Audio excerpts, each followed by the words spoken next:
an update on the holiday roads hole. Yeah, so far this holiday period, 4 people have died in our roads over this last 3 days, coming into the 4th day of Easter. Certainly a crash on Friday afternoon where a lady was killed at Maxville on North Coast when the vehicle travelled alongside the road in wet conditions. Sadly at Dawson, 2 young kiddies have been killed, 8 and 9-year-old from a crash involving a vehicle on the wrong side of the road in wet conditions, wet, slippery conditions. And yesterday, Sunday at Parramatta, a lady killed crossing a pedestrian crossing against the Don't Walk sign, hit by a car and killed instantly. So very sad, tragic weekend for us all.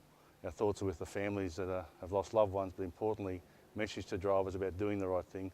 All these crashes were preventable if the driver or the passenger or someone else done the right thing on the road. What's if there's been one single factor, has the weather been a big factor? Look, certainly people have been travelling too fast for the weather. The road conditions, wet, slippery roads, poor visibility is a pretty bad mix. And when you go a bit too quick, the road is slippery. Some parts are very, very slippery and wet, and you can slide off the road or slide to the other side of the road, which has occurred in 2 of these crashes so far. You mentioned there the Dawson crash, obviously particularly tragic with the 7th child dying there. What do we know about that crash so far? Look, quite simply, vehicles travelling each in the opposite direction. One vehicle, the Astra, containing young kiddies, has travelled to the incorrect side of the road, we believe, and collided with a utility travelling the other way with 2 ladies in that vehicle. That's resulted in injuries critical injuries to 3 young children. 2 of those have since passed, and one 12-year-old boy is in hospital in very critical condition. So, again, very sad for the families, but a reminder to us all about driving on the road in wet weather particularly, do the right thing and take care. Obviously still early in the investigation, but does it appear to be driver inattention or any other factors?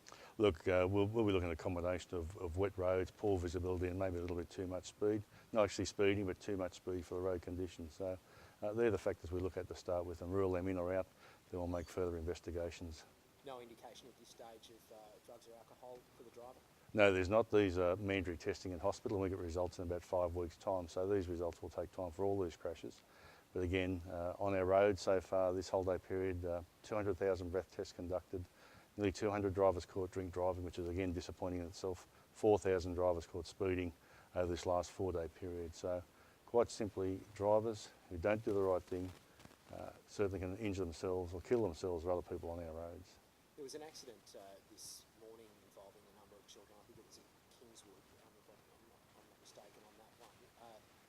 Do police know what caused that at this stage? Look, we're still waiting on finer details there, but I'll be travelling to Kingswood shortly to have a look at that crash site and speak with investigators to determine what may have happened in that crash. But 3 kiddies in hospital, very serious condition also. And it really, I guess, unfortunately caps off what appears to have been a fairly difficult weekend for police and obviously the people involved in the accidents themselves. Sure. Look, police and emergency service workers have worked tirelessly over this weekend to make sure that everyone gets home safely. It hasn't happened on 4 occasions with fatalities occurring, but certainly on other occasions as well with serious injuries. So we are out there trying to do the right thing, trying to get the message across and try and deter people from crashing or doing the wrong thing on the roads. Just on the Kingswood crash again, I know you're going to head out there, but it did appear from just the pictures that I'd seen that the car had travelled onto the wrong side of the road and went into a telegraph pole. At this very early stage, what can we read into that, if anything? Is there any suggestion that you had at this stage as to whether there was a problem with the driver, or whether they were incapacitated, or whether they were affected by drugs or alcohol?